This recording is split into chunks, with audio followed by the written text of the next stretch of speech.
Welcome tonight to our presentation, Everything You Ever Wanted to Know About Islam But Were Afraid to Ask.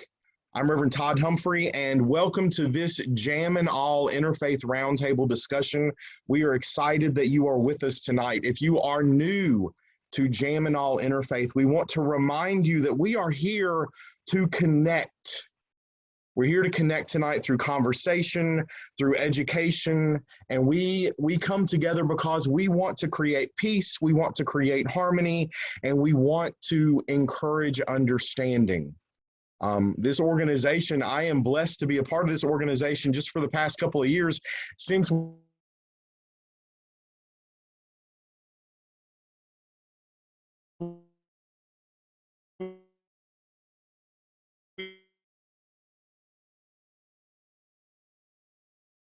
we've had tonight. I also have the pleasure of being your MC, so I want to make sure that you know what's going to happen tonight. We have an incredible presentation tonight from Imam Benjamin Bilal, and he's received more than 30 questions, so he's going to do a great job of prioritizing and then sharing answers, all the information that we want to know about Islam.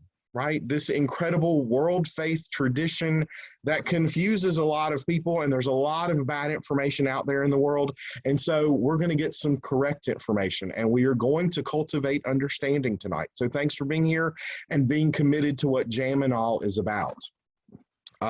After Imam Bilal makes his comments and goes over some information, he's going to take probably about 15 to 20 minutes to talk, answer some questions. Then we're going to take a moment and we're going to go into breakout rooms where you will have a conversation moderator who will be there, and we're going to go over a few questions just so you can be together and cultivate this understanding, right? So that's what we're going to do tonight, but we're going to get started, and as we do so, I am thrilled to introduce to you tonight Benjamin Bilal. He is an imam, a singer, a songwriter, a playwright, a screenplay writer, an author, and an instructor, and a motivational speaker. And if that doesn't keep him busy enough, he has a wonderful wife, Karima Medina Bilal, and between their two blended families, he is the father of 11 children. I'm sure that gives him a lot to write about because he does a lot of writing. So I can't wait to hear what he has to say. He is a native of New York City. He was born at Mount Sinai Hospital in 1959, and he was raised as a member of the Hebrew faith. And around age 13, he was exposed to the teachings of Elijah Muhammad, the late leader of the Nation of Islam. And upon Mr. Muhammad's passing in 1975, Benjamin decided to join the followers of the inherited congregation. The Elijah Muhammad's son, Imam Wallace D. Muhammad, was responsible for steering his father's flock away from a racially charged ideology to the clear and universal teachings of al-Islam as they are given in the Muslim sacred book, the Quran. And since that time, Benjamin has worked in association with Imam Muhammad's ideology related to interfaith cooperation among Muslims, Christians, Jews, Buddhists, and other faith practitioners. So in addition, Benjamin worked for the New York City Board of Education from 1978 through 1992 and taught courses in comparative religions, which captivated students at New York City's West Side Alternative High School. In the early 90s, he was invited by New York City's Beth Israel Medical Center to serve as a liaison to the Hasidic Jewish community during a period when one of their most cherished and respected leaders was hospitalized. And then between 1985 and 2019, Imam Bilal penned and starred in 4 stage plays, all dealing with important subjects of interfaith diversity and cooperation. As an imam and a Muslim representative, during an interfaith dialogue, he addressed a synagogue in Lower Manhattan on the subject of language and its effects on the adherents of religion. And the response to that presentation was so overwhelming that the predominantly Jewish audience did not want him to leave. And I think we might have that same experience tonight. We're not going to want to let him go. But he's a busy man, so we want to move on because he is also the CEO of Signs of Life, a motivational and instructional group modeled after New York City's Learning Annex. And he is also the president of Nunetics Institute, where he has developed a unique way of teaching language arts that is based on a comparative system for understanding the etymologies of Arabic, Hebrew, and the English alphabet. So he is an incredibly busy man, and we are incredibly blessed to have him with us tonight. With no more needed introduction, we want to jump in and learn about Islam, everything that we have been afraid to ask. So, Imam Bilal, whenever you are ready, we would love to hear your wisdom. You will unmute for us, though. Thank you so much. There we go. All right. So once again, thank you for this wonderful invitation to be with you again on a similar theme. A theme that for tonight is going to pinpoint more of what it is you want to know about the religion that most call Islam, and I put that in quotation marks. And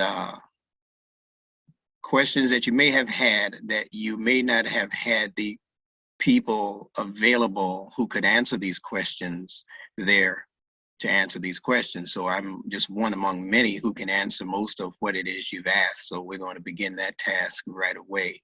And the reason I put the word Islam in quotation marks is simply because the Quran never refers to this religion as Islam. That's the first takeaway message for tonight. The Quran uses the term al-Islam, which gives the word Islam a definite article, which makes it something very specific. It's not generic. It's not mutable, changeable. You know, it's not something you can just go in and alter at your own whims and at your own will. It is an idea that is encapsulated within the pages of the Quran in very, very succinct and detailed language. And the reason for most of the mess up in the Muslim world in terms of the ideology and how people are misperceiving the religion is not because of what's in the Quran necessarily. If it's in the Quran and it's something that's being misperceived, then that's one thing that we have to deal with. But there are also an array of other levels of information coming from other places other than the Quran, most of which was developed about 200 years after the passing of the Prophet. You know them as hadith. Well, many of these have become very, very problematic also. So we'll be dealing with both of those issues tonight. So if we have Muslims in the audience, I would only ask that you not be tender tonight. Because I do have some criticism for how Muslims have been handling the Quran and the life of Muhammad the Prophet. I do have some criticism. I'm not here to criticize the Prophet Musa or Moses. I'm not going to criticize the Prophet Jesus or Isa. I'm not going to criticize any of the followers of Jews or Muslims or Catholics or Buddhists or Zoroastrians or anybody else. My firm commitment is to clean up a lot of the mess that Muslims have made in the world, to show you how that mess occurred, and to give practical solutions towards the, I guess we might call it the reformation of al-Islam and the reintroduction of true al-Islam into the world. So let's begin with the first question. And I will read the question and then I will give my answer. And I will try my best to be as succinct as possible. The question is, Muslims believe that Islam is a religion of peace and tolerance. Why is that not represented in the cultures of Muslim countries? I need about 4 hours on that one, but I'll give you the 4-minute version. It is because Muslim countries have been systematically manipulated into kowtowing to their cultures and not to the guidance of the Quran. The Quran is not culture. The Quran is not an Arab phenomenon. The Quran is a book that is based on what is called Allah's fitrah, F-I-T-R-A-H. And the word fitrah is a word that is pointing to what most people would refer to as Mother Nature. The Quran is actually really just detailed information as to how Mother Nature operates and how we can assimilate that information so that the human life grows in connection and in concert with the life of nature itself. So there's nothing in the deen of Islam, or the so-called religion of Islam, that is counter what it is you're reading or finding or studying in nature itself. That's the first thing. It's a book of fitrah, and Allah asks us in the Quran, in Surah 30, Ayat 30, to make no alterations on Allah's fitrah. No alterations. We can't just do our own thing, bring in our own idea and say, this is what God has approved. It has to be approved by the Quran, and the Quran's approval is stamped upon Mother Nature herself. That's the first point. So it's not culture, it's not Pakistan, it's not Greece, it's not Saudi, it's not any of these places. The Sudan, it's not any of these places. That's not how we judge what is in the Quran. You have to compare what is in the Quran with what is in nature itself. Now, like the Jews and even the early Christians, the greetings for Muslims, as you know, is salam, which means peace. And our Hebrew-speaking brothers and sisters say shalom, which is actually the same word. And it means the same thing. When they say shalom aleichem, they're saying peace be upon you. However, I'm going to let you in on a little bit of in-depth understanding of those two particular terms, which are actually, in my mind, one term. Even the early Christians and the followers of Jesus the Christ himself greeted each other with peace be upon you. And that has been preserved within the pages of our present day New Testament Bible. When they greeted Jesus and when he greeted his disciples and others, he greeted them with peace be upon you. I'm so sorry the Christians lost that habit. We might have a better world had they kept uppermost in their minds the idea that when they greet people, that the supposition is that we're going to enter into whatever relationship or exchange beginning with peace. Now, these two words, salam in Arabic and shalom in Hebrew, they're not only suggesting the idea of peace, but they're suggesting the movement towards a wholeness or completeness. This has been preserved within the meanings of the words shalom as well as salam. That if you're looking up the definition in the Hebrew dictionary or the Arabic dictionary, it's going to say peace, but it is also going to tell you that it means completeness or wholeness. It's an effort towards wholeness.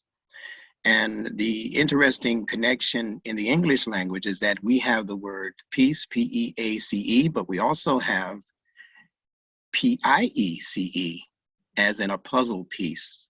And if I bring my puzzle piece and you bring your puzzle piece and the next person brings their puzzle piece and we begin to fit them into the appropriate places, then we're going to have a whole picture. And that's really what our greetings are saying, that I'm coming with my P-I-E-C-E when I greet you, and you're bringing your P-I-E-C-E. And we're putting it on one board so that at the end of the day, it's going to reflect a singular and holistic picture. So what is that picture? It's the picture of what the source creator wants for all human beings. The Quran, nor the Torah, nor the Injil are addressing ethnicity as such. They're not books that are addressing your local ethnicity or your local language necessarily, or your local circumstances that affect only you and nobody else in the world. All scriptures are designed to address essence the essence of what the human nature itself is, and it brings an incremental logic to the furtherance of what humanity was becoming evolutionarily. So these scriptures appeared at different times, but they all came to place their particular pieces onto the mosaic that at the end of the day is to be looked at as what the human being, him and herself, are supposed to be seen as. I hope that's clear. So going back to the question, Islam is a religion of peace and tolerance. Yes, if you understand the essence of what the Quran's message actually is, and if you can bypass all of the other jargon that people have introduced into Islam, in quotes, that took Islam away from its central focus. And the central focus actually is human excellence and what it takes to build upon that excellence. And it doesn't distinguish between me and you, ethnically speaking, or economically speaking, or geographically speaking. Again, it is the knowledge that is inherent in the fitrah itself. So it is applicable to each and every one of our situations, no matter where we be. So we need to get back to that. That's what's going to solve that problem, if we can do that. Second question, in the Quran, it states that a man can beat his wife. Why? Explain why that is acceptable. So we have a number of assumptions here. And the first one is that the Quran says that you can beat your wife. That's an assumption. That's incorrect. The Quran never gives any male permission to beat his wife. Now, I know people will go to verse 34 of Surah 4 and say, yeah, it's right there. It says that if she acts out, that he can beat her. Well, I'm telling you again that that's not what the Quran says, despite the fact that many in the scholarship of Islam have purported that. And if you want to get a detailed idea of what those words actually mean, then you need to tune in this Sunday and we'll give you information on that. Suffice it to say that the words that are being used for man, pardon me, I have a little bit of a dry throat, pardon me. The words that are being used for man and woman in that verse are not the typical words for male and female. The word for male is dhakar, and the word for female is untha, as biological creatures. The word rijal has a different significance, and the word nisa has a different significance, and those are the words that are being used. We'll talk about those at length on this Sunday. The other thing I need to say about that is that it's very unfortunate that there are countless Muslim men across this planet who actually believe that the Quran gives them permission to strike their wives. And I would only ask myself the question, why would God give a knuckle-headed male the permission to beat his wife if she disagrees with him or is acting a little rambunctious that day or whatever? And a lot of these men tend to jump right to point number 3. It's actually a 3-point or 3-tiered answer to what to do in the event that whatever Anissa is disobedient to what Ar-Rijal is. We'll leave it at that. Why would God give a male who himself can be halfway out of his mind the permission to beat his wife if he perceives her as being disobedient? That's so wide open that, man, I mean, you know, that can be anything. You know, I need you to make my dinner a certain way. It doesn't happen. Okay, slap, punch, kick. And I'm saying these things a little bit facetiously now, but understand that the misreading of this ayat, this verse, has led to countless violence, and also has led to the death of many women in the Muslim world whose husbands went a little bit too far and actually executed their wives. And you have people who will swallow this hook, line, and sinker and have no compunction about it whatsoever. They thought they were doing the right thing. That's really just male ego and cultural overlay jumping in front of what the Quran actually is saying. It's their culture. That was the culture of Arab men during the time and before the time of Prophet Muhammad.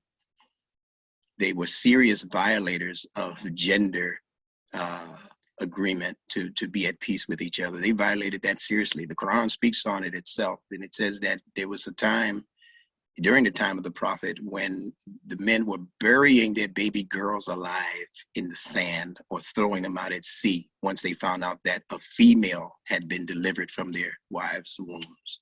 It was a terrible situation. Men at that time had a ferocious a distaste for girls and for women.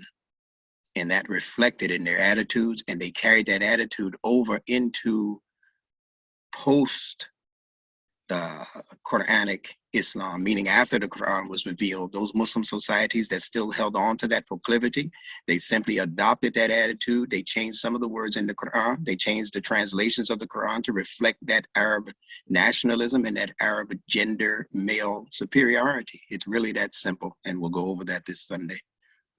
So Allah will never ask you to treat your wife as though she's your pet. And we don't beat our pets like many of the Muslim men have beat their wives. So it's really a shame. And the bigger shame is to put that on the Quran as being something that Allah supports. Now, the first part of the problem, and this question is actually addressing a lot of the other questions, so I'm spending a little bit more time on it. But the first part of that question is that Muslim scholarship in particular has gone wrong in translating the Quran into other languages, particularly the English language, in a way that causes the English reader to believe that God said you can strike them. Some say strike her lightly. You know, they have all kind of brackets when they try to explain that to people. So that's the first problem, that they're mistranslating the Arabic words of the Quran. The second part of the problem, oh man, is that spurious hadiths that have no Quranic support whatsoever have been used as the backbone for believing in this particular idea regarding the beating of women. So they have hadiths that say, well, the Prophet said that you can beat her, but you can't leave marks. Okay, where is that in the Quran? They say the Prophet said you can beat her, but with nothing heavier than a miswak. That's a toothbrush. Naughty. So in other words, you can treat her like a child.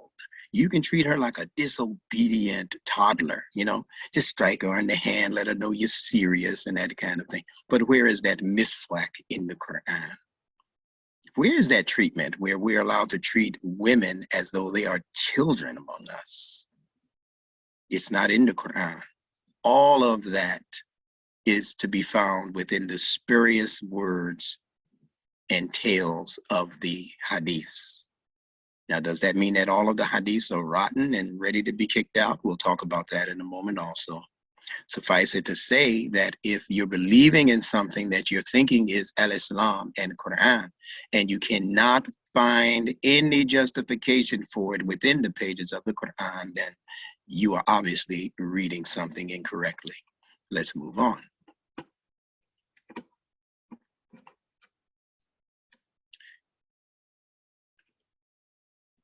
Keep in mind also, when it comes to the subject of hadith, the Quran itself refers to itself as ahsanul hadith, which means the most excellent hadith.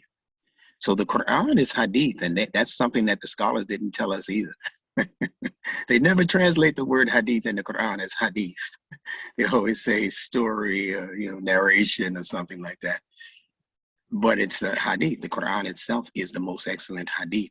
And the difference between the Quran as hadith and the hadiths of men who came later, approximately 150, 200 years later with that hadith, the difference is that the Quran as hadith was revealed from on high. It's the revelation itself. None of those hadith, I don't care how beautiful you think they are, none of them will have the gall to even suggest that they are revealed as what we call revelation. None of them. So the comparison is not even there. You can't compare the two. Men's hadith, that's one thing. That's invented. The Quran is hadith, that's revealed. And Allah calls it the most excellent hadith. And Allah asks the question after that, and in what hadith after this will they believe in? Moving right along. There's a question here that's a little bit of a different topic, but still in my mind related. And in light of modern day occurrences, circumstances, situations, politics, and all of the rest of what we're dealing with, someone has asked the question, how are Muslim LGBT people regarded in Islam? Now, I say to you that it depends on who you ask. Remember now, we're still dealing with Islam and not necessarily al-Islam. We're still dealing with proclamations that come to us from faulty hadith and not necessarily from the pages and the words of the Quran itself. So it depends on who you ask and how enlightened that person actually is. So that's a divided opinion, although most traditional Muslims subscribe to the belief that homosexuals should be thrown from the nearest mountaintop. I've heard that from Muslims. I've seen that online. That if there's a homosexual in the community, you should kill him. You should find the highest building, the highest mountain, and just throw them off. And they call this their religion. They call this Islam. You see what I mean by the difference between Islam and al-Islam? There's no such proclamation to do so coming from the pages of the Quran itself, none whatsoever. So, in light of the LGBT community and all other communities that see themselves as different or distinct from the general population of people, there's nothing in the Quran that speaks against what we're calling homosexuality as a sexual behavior. There are stipulations in the Quran for what to do in the event of publicly displayed lewd behavior. Publicly displayed behavior is what we're talking about. And I'm going to tell you what my position is, and you might like it or love it or lump it. It doesn't matter to me. My position is that if you're going to come against the LGBT community for whatever you believe their sexual practices to be, and you don't really know for sure necessarily unless you're in that group, in that club, what people do and what they don't do, you have to also apply what lewd and lascivious behaviors are being displayed by the general public, not just by the homosexual public.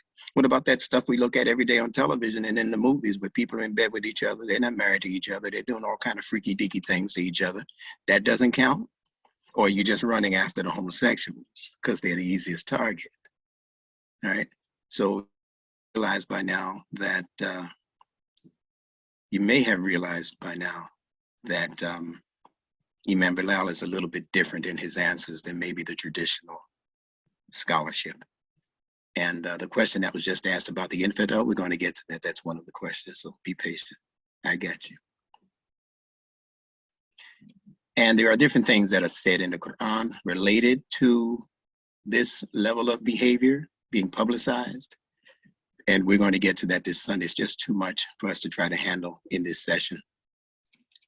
But I can tell you so you'll know it ahead of time. Just research the Quran, Surah 4, verses 15 and 16, and be ready for Sunday. Research them both, and I'm going to show you how ludicrous these translations are and how they are attempting, I believe intentionally, to skew the idea of what men and women are in relationship to each other and what lewd behavior is according to the Quran, whereas most of the meanings for that term are given in these spurious hadiths. I know some of you might say it's kind of wide open what you're saying there. We're not really sure what your position is. My position is what the Quran says, and I will get into that on Sunday. Now, And that will be Sunday at 3 p.m. Eastern Standard Time. All right, let's go to a lighter question. Relax, you Muslims out there, you relax. Let your nervous system get back, let your spine get back in settled and into place.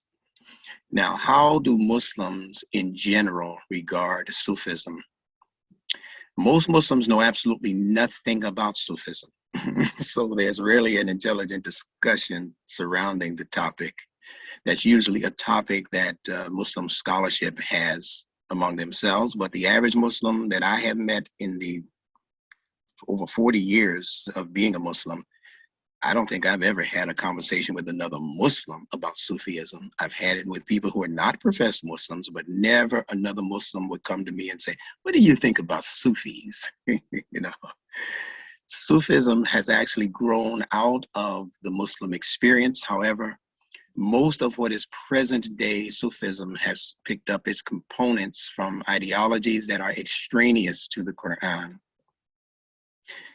There is an overabundance of mysticism connected to Sufism, which cannot be attributed to the Quran.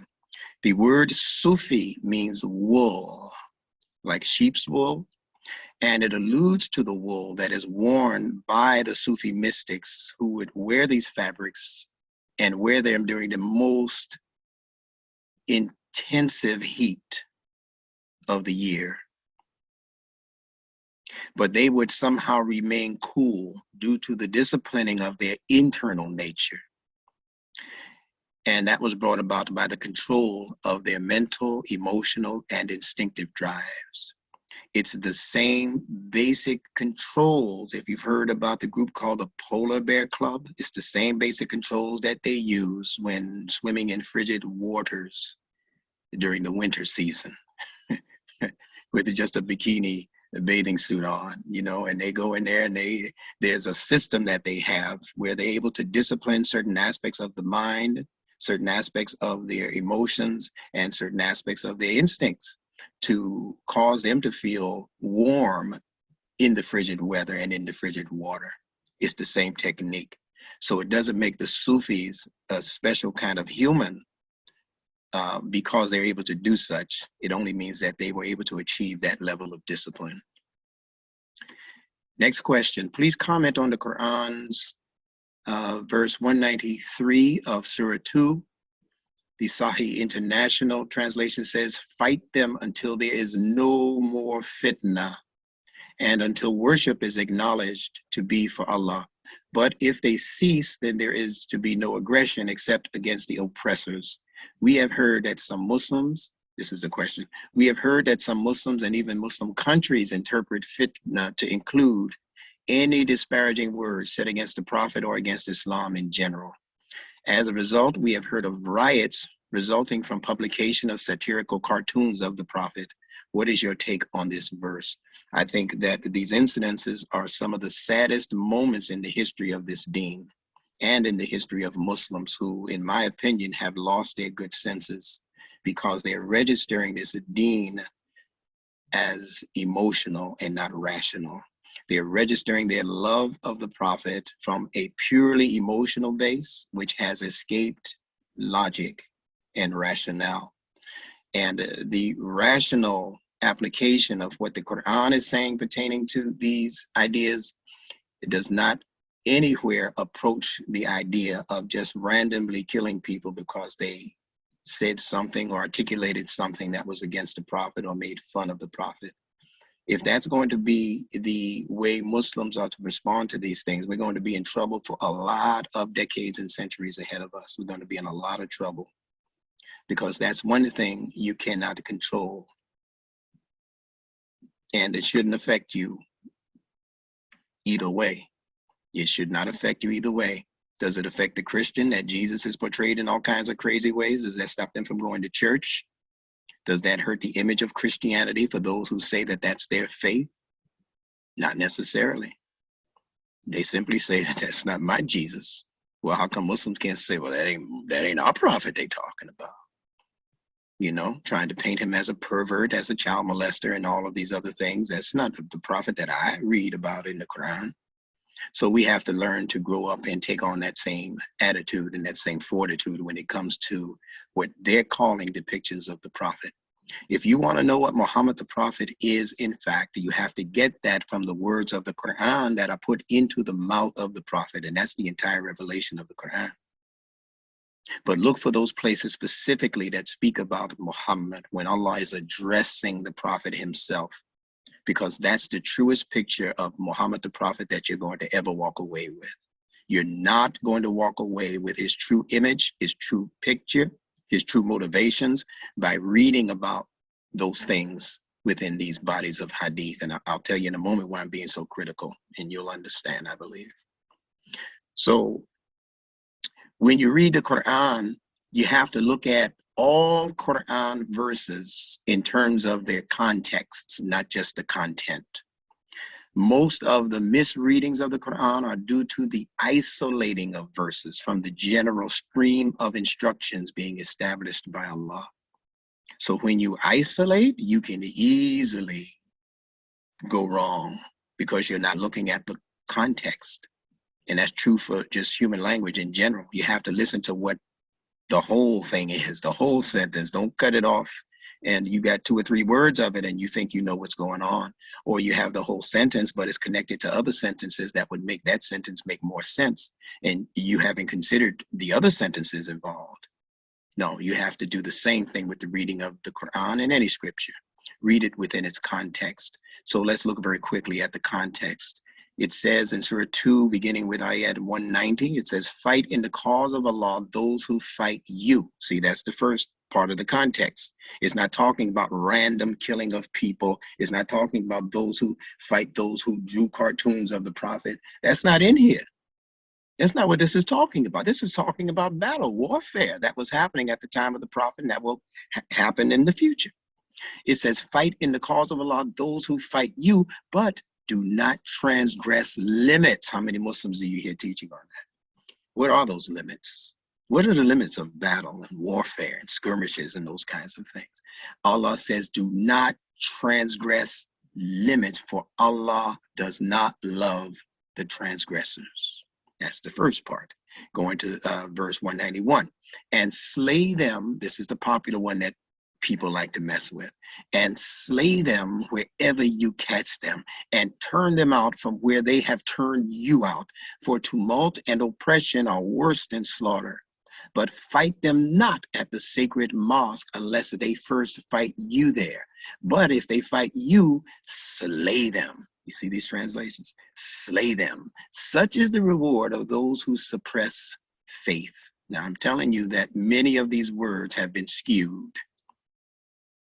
They've been skewed. Again, we don't have time to go into it tonight, but we will on Sunday, inshallah, God willing. All right. Suffice it to say that even these words for kill and slay and slaughter and these things are being mismanaged in terms of their meanings. Verse 192, but if they cease, Allah is oft forgiving, most merciful. So that's telling you right there that if they stop, you stop.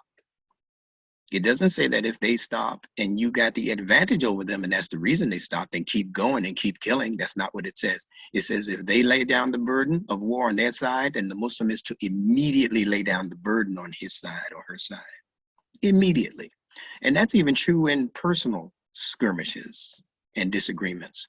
Why are you still arguing? And the person has already said, all right, chief, you got it. You got it. I don't argue with you no more. No, man, but remember the other day when you, no, you start pulling blades and all kinds of, why? The person has laid down the burden of the argument against you. Doesn't mean they necessarily agree with you, but they're not willing to continue the fight. So it's the same thing in battle. Verse 193. And fight them on until there is no more tumult or oppression, and there prevail justice and faith in Allah. But if they cease, let there be no hostility except to those who practice oppression. So this is clear that these are instructions that are limited, first of all, to battle, not to general life.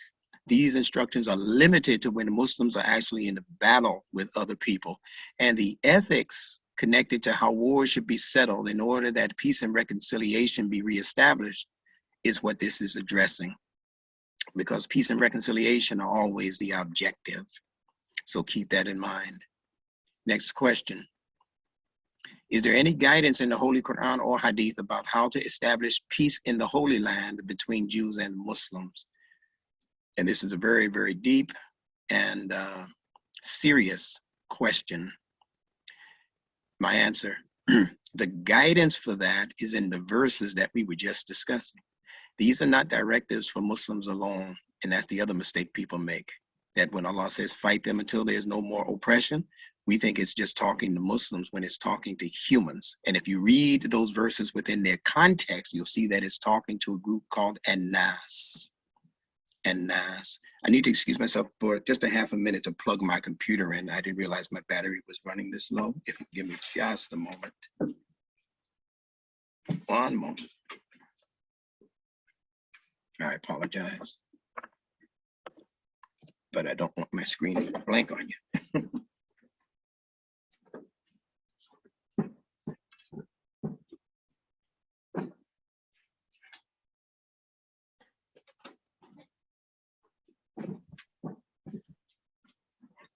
While you're plugging in, Imam, I'll just give you a 5-minute warning so that we Yes. still have some time to go into our groups. Yes, indeed. And when we break everyone into groups, you stay in the main room here with me, and I'll capture some information so I can make a slide so everyone knows how to find you on Sunday. Great. Thank you very much. Okay, and I'm ready to continue. And I'll try to speed it up even more from this point. So the context of that verse dealing with the tumult and oppression and slay them where they slay you and all of that that we just read, there's a context for that. It begins in Surah 2 at 185, where Allah is speaking about Ramadan. And Allah says that Ramadan is the month in which was sent down the Quran as a guide, not to Muslims, as a guide to mankind. So the instructions from this point on are not to Muslims. Whatever Allah says from that point on to the verses that we read, beginning with 190, 191, 192, all of that is aimed at mankind, how to handle issues on the human level amongst other humans like yourselves. And again, wayward scholarship, unfortunately, led us to believe that this was something particularly aimed at Muslims who say, La ilaha illallah, Muhammadur Rasulullah, and that's not the case. So it's the humans that it is referring to. All right, here we go. Let's try to speed this up. I know why we pray 3 times a day. Why do you pray 5 times? And this is obviously a reference or a question coming from a practitioner of the Jewish faith. Jews, on the most part, pray 3 times a day, whereas most Muslims pray 5 times a day. So they want to know why we pray 5 times a day while they pray 3 times a day. And again, the hadiths establish the 5 times a day prayer schedule.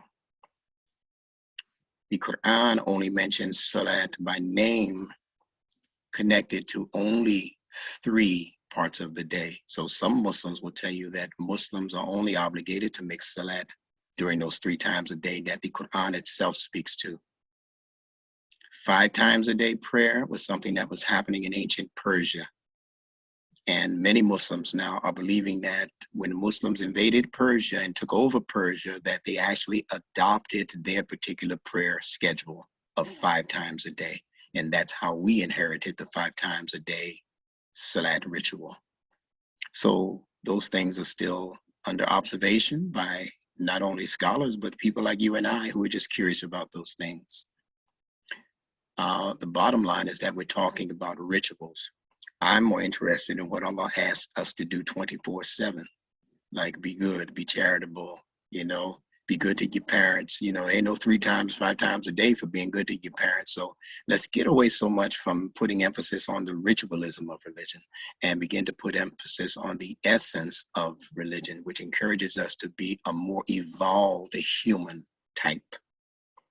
Those rituals are good for your backbone and your thigh bones and all of that. But when you get up from that ritual, guess who the beneficiary is? Just you. Just you. You're the only one who will benefit from a physical ritual. And do you think that's what Allah is asking of us in the Quran, to just do those things that cause us personal, individual benefit? Or could there be something behind what that particular word is suggesting? And I'm talking about the word salat. Is it something else that is suggesting that is designed to be of benefit to human beings generally and globally speaking? We'll be talking about those things on Sunday.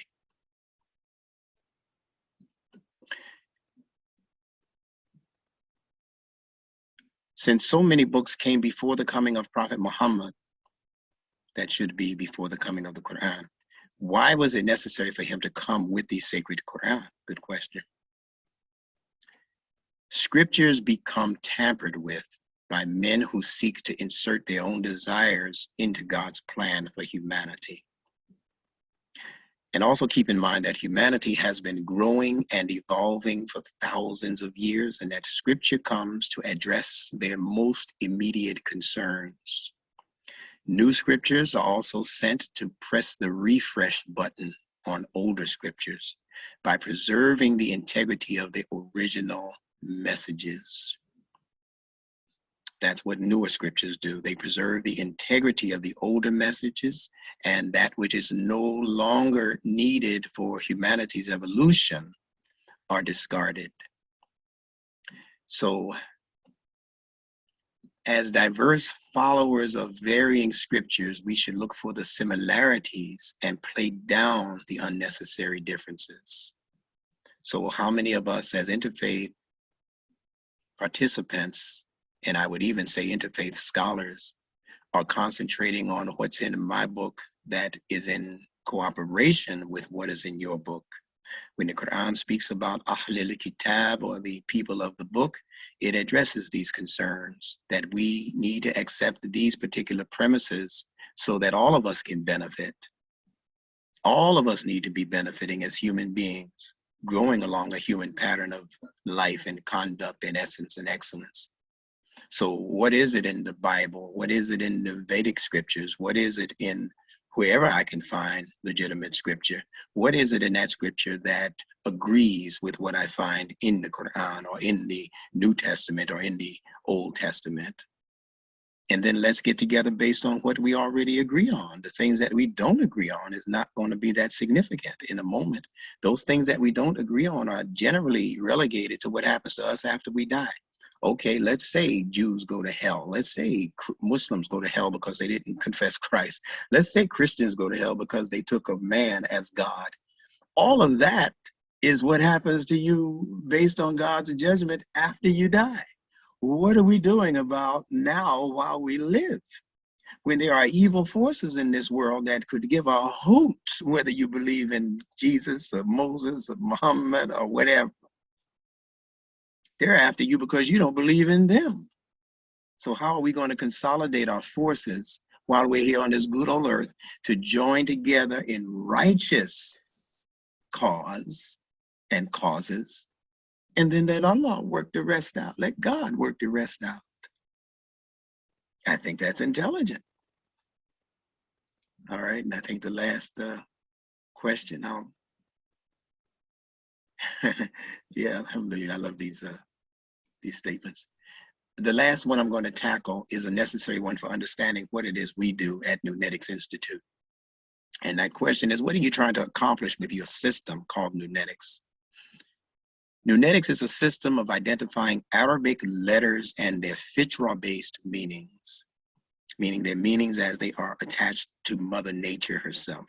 Scholarly Jews also identify each of the Hebrew letters as having distinct meanings in and of themselves.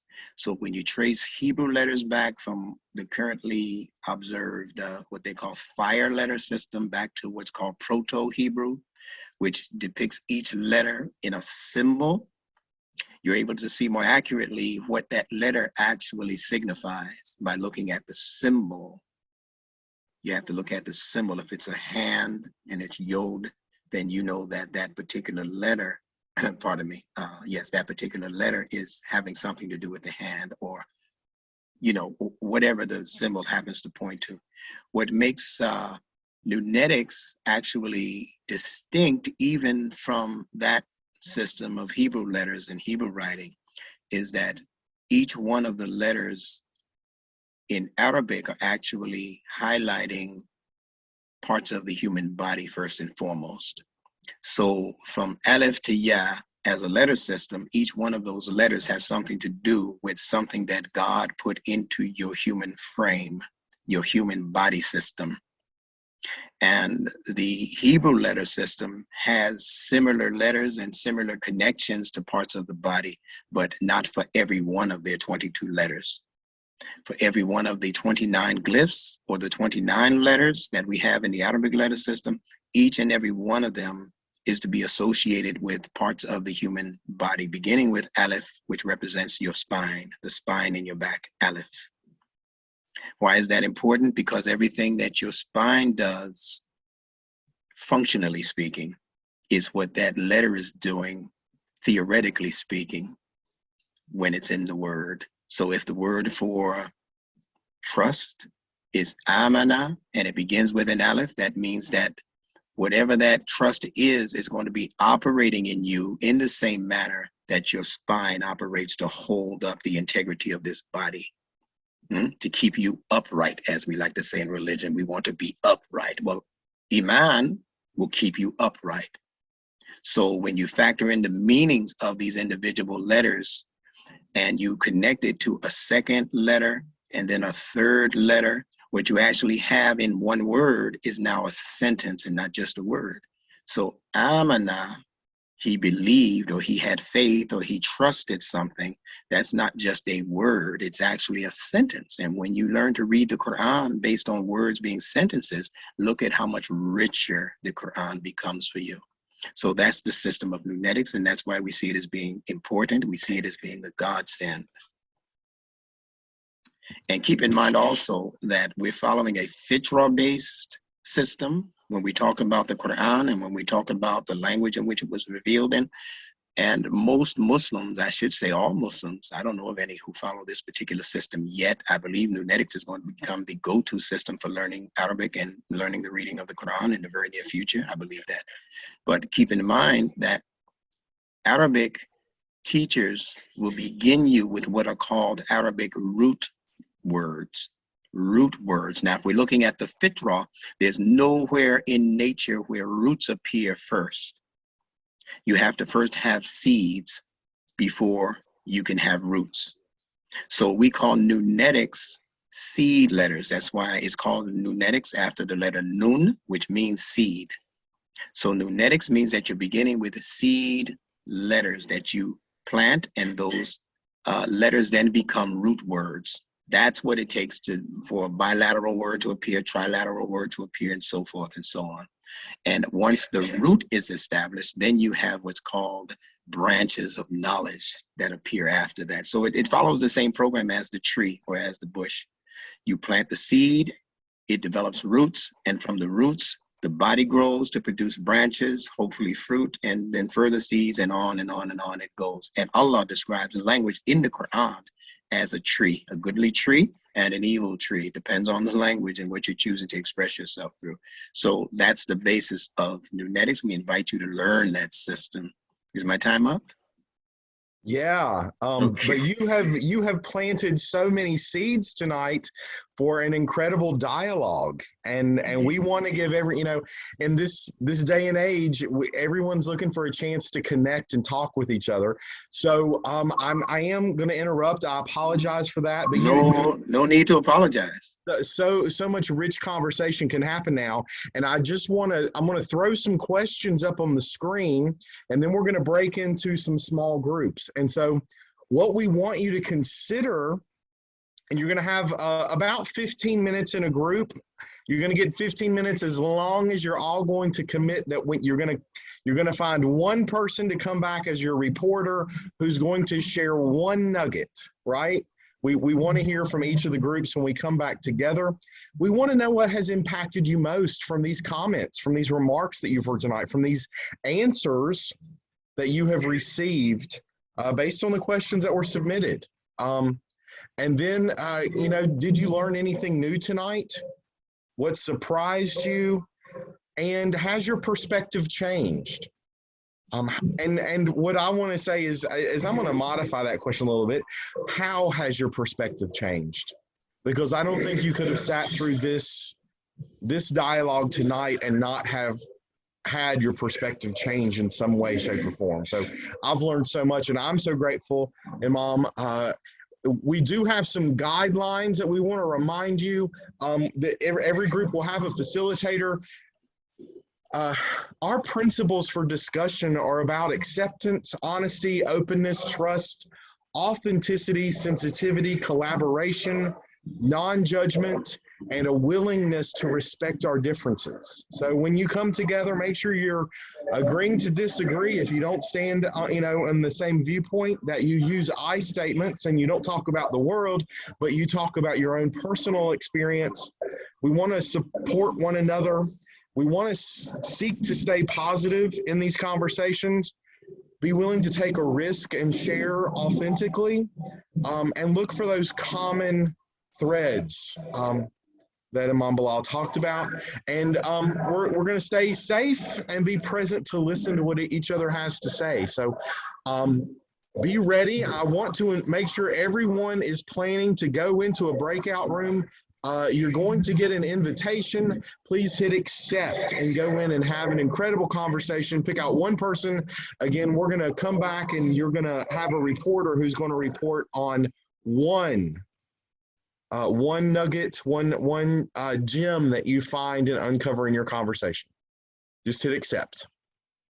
Welcome back, friends. I hope that everyone had an incredible conversation. I know some of the groups were much larger than some of the others. We had some people that had to bow out and could not participate in the groups tonight. So I do know that your rooms were divinely ordered. They were divinely picked, and I hope that you all had incredible conversations. I want to go ahead because we're moving close to time tonight. And so I hope you will all hang with us just a couple of extra minutes so that we can get to these nuggets. We want to hear the gems that you came up with. And so I am going to ask, let me click a couple of buttons here. So if you want, if you are a spokesperson, you will now be able to unmute yourself. So I want to start with group one. That was Linda's group. And I think she said Opal was going to be her spokesperson. So Opal, if that's correct, if you would unmute yourself. Yes, I am Hi. here. Can you hear me? Great. Yes. We had an excellent group. That a deep conversation. In our group, we had Jewish members from the Jewish faith, Presbyterian, a former Catholic who is now agnostic, and pantheistic spirituality person. So the nugget, what we want to share is we were grateful for Imam Bilal to talk about the similarities in religions. That it is the whole concept is to be good and kind, and to protect others. And what stood out to us is that idea that we should be excellent human beings. Yes. Fantastic. Thank you so much, Opal. Who is going to speak for us from group two? If you can unmute yourself. Hello. I'm from group two. Welcome. Sorry. Welcome. Hello. I'm Daniel Lentz. I was part of group two. We had a good variety of people there from multiple different faiths. We had a very nice conversation. I think one of the key elements that we discussed, that there's no one way to look at an issue, and even within any one group, nobody will ever be just a monolith. There's always will be a variety of opinions and beliefs within any group of people, no matter where you are. Fantastic. Thank you so much, Daniel, for sharing for your group. Group three, Ram, if you could unmute yourself and share with us. Sure. You're muted again. Try unmuting. There we go. Okay, I was privileged to be in group 3. We had only 4 members and each one has a different religion. I am a Hindu, non-Abrahamic religion, which I follow since my birth. I'm from India, and we had a member from the Baptist. We had a Jew person, faculty member at FAU, and we have a Muslim. So this was 4 people. The group was wonderful. We were all excited. We wanted to talk more and more, but then you pulled us out. We couldn't finish. We could not finish our discussion. But let me just, 2-3 points, may not be one nugget, but one was a distinction made by Imam about al-Islam and Islam. That's something really I did not know. That was the one thing. Second one was that followers, sometimes they are emotional, but not rational. So they have to be rational, not emotional. Because if they become emotional, then they do things which they are not supposed to do that. So that was the second.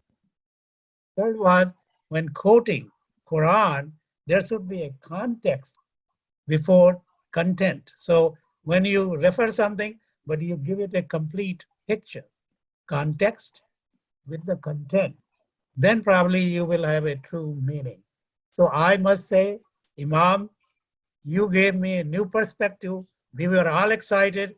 We could have been discussing for 30 more minutes. So thank you very much.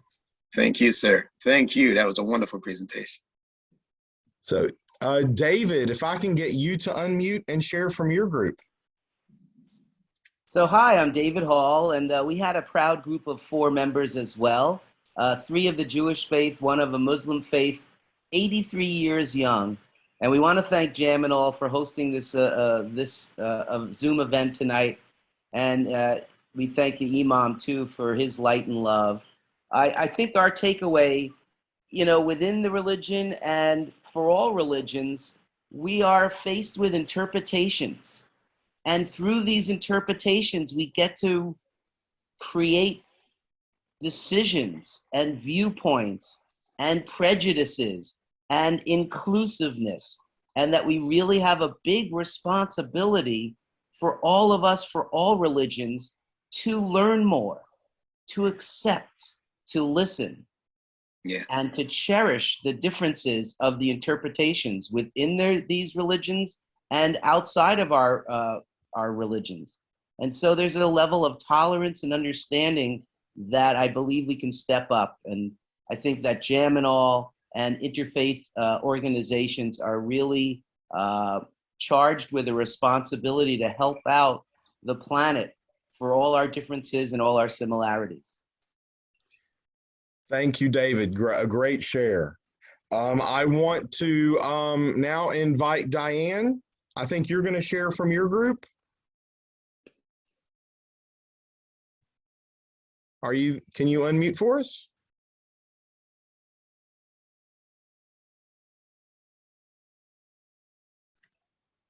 Hi.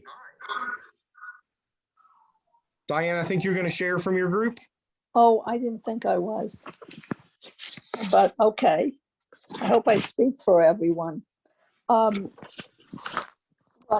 we found interesting, we were really a nice group of people. We were 2 women, 2 men, and a third gentleman who joined us later. And unfortunately, I can't really include his thoughts and interests, though he did seem very scholarly.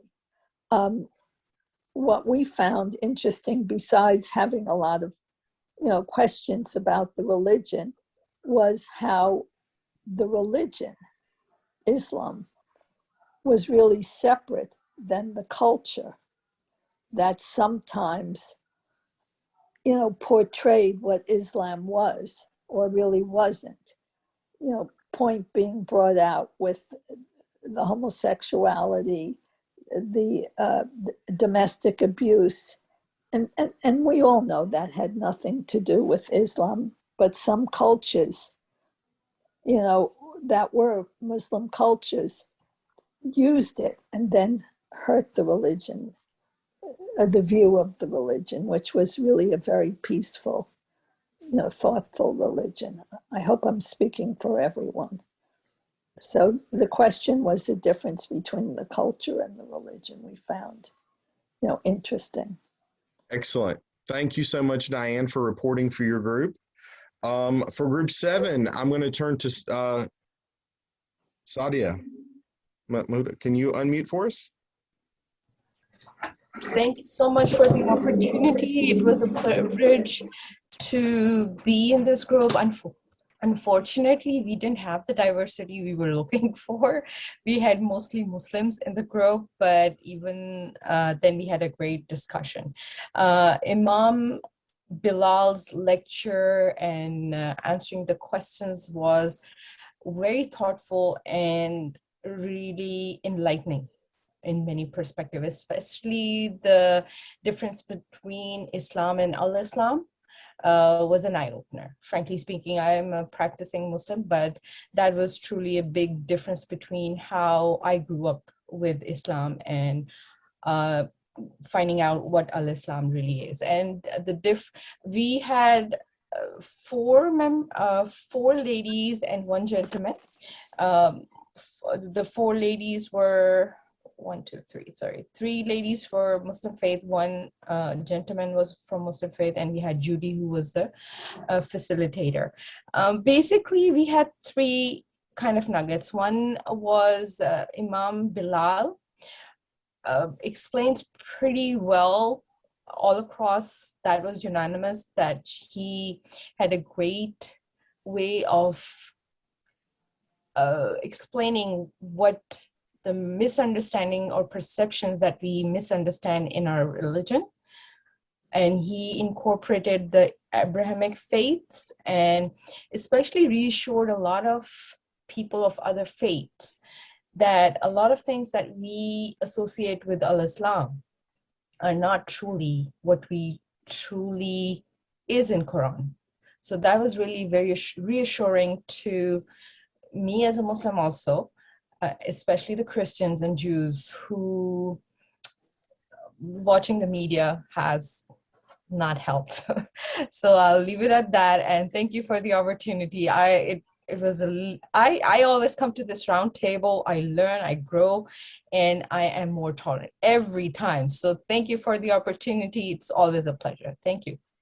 Thank you, Masuda.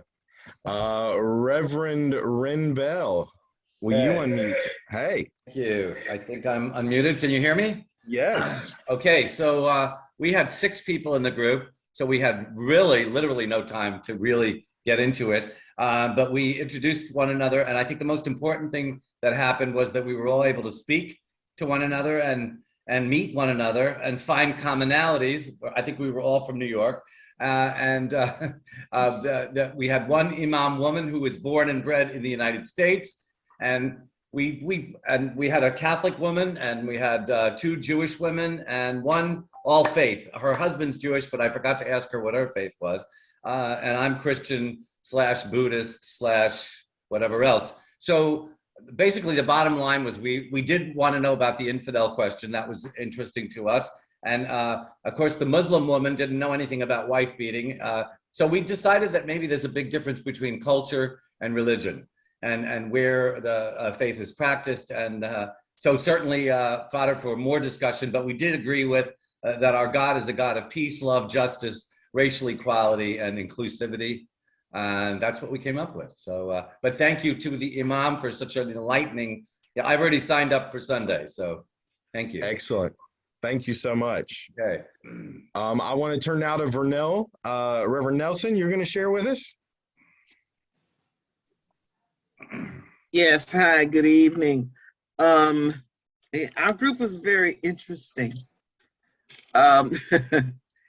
I'm saying that because there's 4 of us, 2 were having technical difficulty. I'm the only one who's on record as not being Muslim. The interesting thing is, however, what nobody knew until I confessed it. It's not a confession. It's nothing I've ever hidden or made a secret. I just don't talk about it. As I was going through the process of spiritual seeking, I actually, for a little over a year, studied Islam, and I was taking MGT classes. And for those of you who are not familiar, MGT is Muslim Girls in Training. So I am familiar with a lot of what Imam Bilal shared. I found it very interesting and totally agreed with him because what he said about the misinterpretation of the Quran, I and a lot of other Christian ministers have said the same thing about the Bible. And, we just feel like it's been manipulated. And actually the line that we came up with is all faith paths go through the same challenges with misinterpretation and erroneous translations of scripture. And one of our group members said, who is a Muslim, said that she was surprised to hear that coming from a Muslim minister, because that was just not something that she'd heard before coming from a Muslim cleric. And right toward the end, like I said, one of the people who was having some technical challenges asked about our opinions about the statements that were made about homosexuality and men beating their wives. And again, I had actually heard what Imam Bilal said, and I've never forgotten it, in a mosque in late 1980s, early 1990s. I heard almost verbatim what he had said. That is not what the Quran teaches. It comes from misinterpretations. It comes from erroneous translations. And this is why, even though my final choice was not to continue with Islam, but to return to Christianity and get involved with the unity movement, I've always had a lot of respect for Islam and its teachings. And I have a better understanding, I think, than a lot of people of that faith path. Thank you so much for now. Thank you so very much. I'm going to turn now to Chris. Chris, I think you're going to report from your group. Just need you to unmute. Yeah, we can hear you now. Can you hear me now? Yeah. Great, okay. We had a fabulous discussion, and I hope I can do it justice here, trying to remember everything we talked about. But we were all impressed by the illustration of the peace, P-I-E-C-E and P-E-A-C-E, as we're all pieces trying to bring peace to the world. Mm-hmm. And we really loved the fact that Quran being a book of nature, a book of Mother Nature, that is really was written for all mankind, to help all mankind to live life. And it was also brought out how in the golden years of Spain, how the Christians and the Muslims came, the sacred books from the Bible and the Quran, they came mm-hmm. together, and it was a time of learning, and it was largely inspired by those sacred books. And there's just so much in those sacred books. But the sad thing that has happened is that I want to say politicians have used the sacred books throughout the years. And this is true of the Quran, this is true of the Bible. That if mm-hmm. if a politician wants to get people on his side, the best way to do it is to convince them that God is behind him. And they pull stuff out of the holy books, and they twist those scriptures, and they motivate people to their own selfish ends. And I believe this is what has happened to, certainly with the Torah, the Bible, and the Quran, is that these books have been used for political purposes. They've been used for selfish purposes to motivate people in very negative ways. And it's very tragic because the Quran is a beautifully written book, and we need to use it that way and not be using it for political and selfish ends. That's about it. I hope I got everything. Thank you so much, Chris. And now we're going to have a report from our last group. I am going to spotlight Karima. Can you unmute? Hi. Thanks for being with us tonight. I know her. Yeah. If anyone's unaware, this is Imam Bilal's wife. Karima, thank you so much. And we want to hear about your group. Yes, sir. Well, unfortunately, our group, one of the members, Brother Kamruz, was not able to participate because of some audio issue. We did have Sister Sandy and Brother Zaid. Now, Brother Zaid, we know each other, and we're also part of the Nunetics family. So there was not as much sharing as we might have had, but what I did hear from Sister Sandy was that she was, like has been said, impressed with Instructor Bilal's use of peace and peace. And I shared, and Brother Zaid shared, how Nunetics is a technology. It is a technology. It is a way for people to learn to study the Quran without having to go to Al-Azhar or to resort to really complex and somewhat archaic ways of learning the language. And I also shared how I'd been to Saudi Arabia. I had been to many towns there, and this whole idea of how you treat women actually bears zero resemblance to what you're instructed to do in the Quran.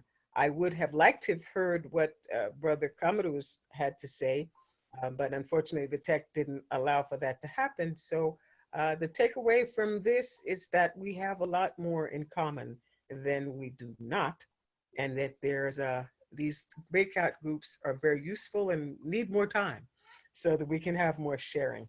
I was very pleased to meet Sister Sandy, and I hope it's the beginning of many more such sharings. Fantastic. Thank you so very much. And thank you, Imam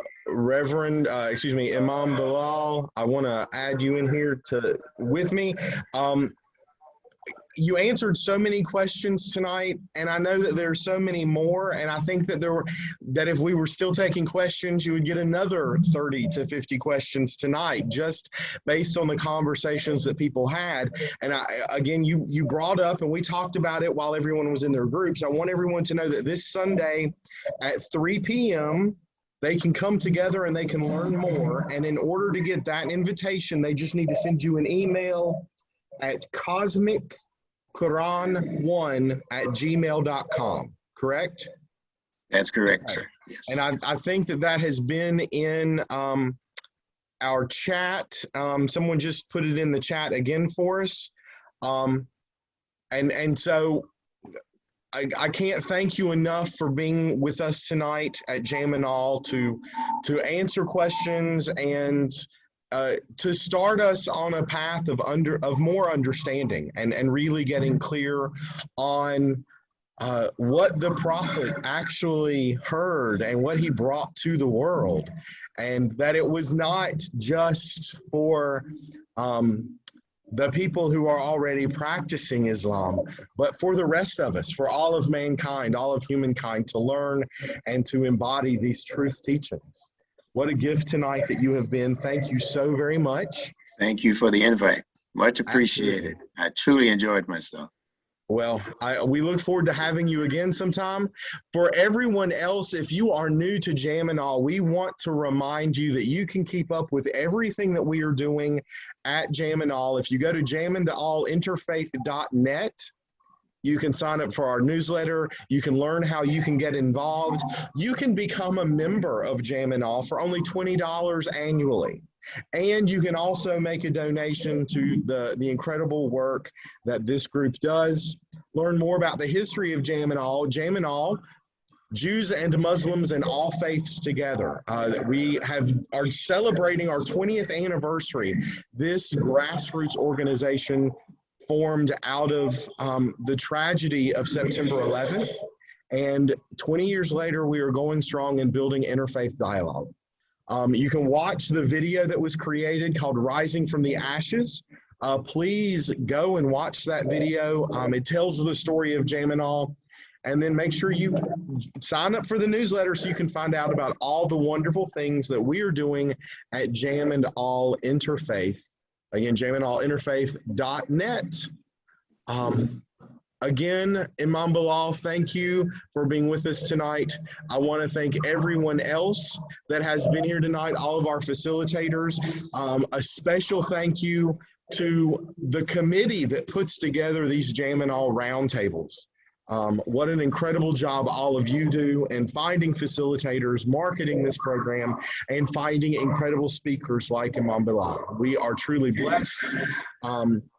Wherever you are here in this incredible manifest world, please be safe. A number of people that we care about dearly through Jam and All Interfaith are struggling with their health right now.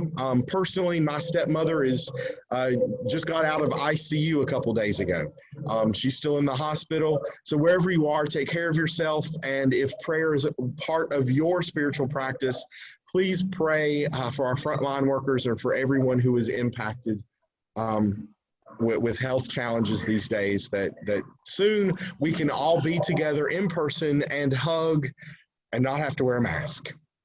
And Todd, may I give a special shout out to my dear sister Irma Suleiman, who was the person constantly in contact with me, keeping me updated, sending me the questions, giving me the encouragement. And she is always one who is quietly in the background, making things happen in the foreground. So I'm thankful for our friendship. Irma is amazing. We agree. We agree completely with that. And couldn't have done it without her. Well done, Irma. Thank you.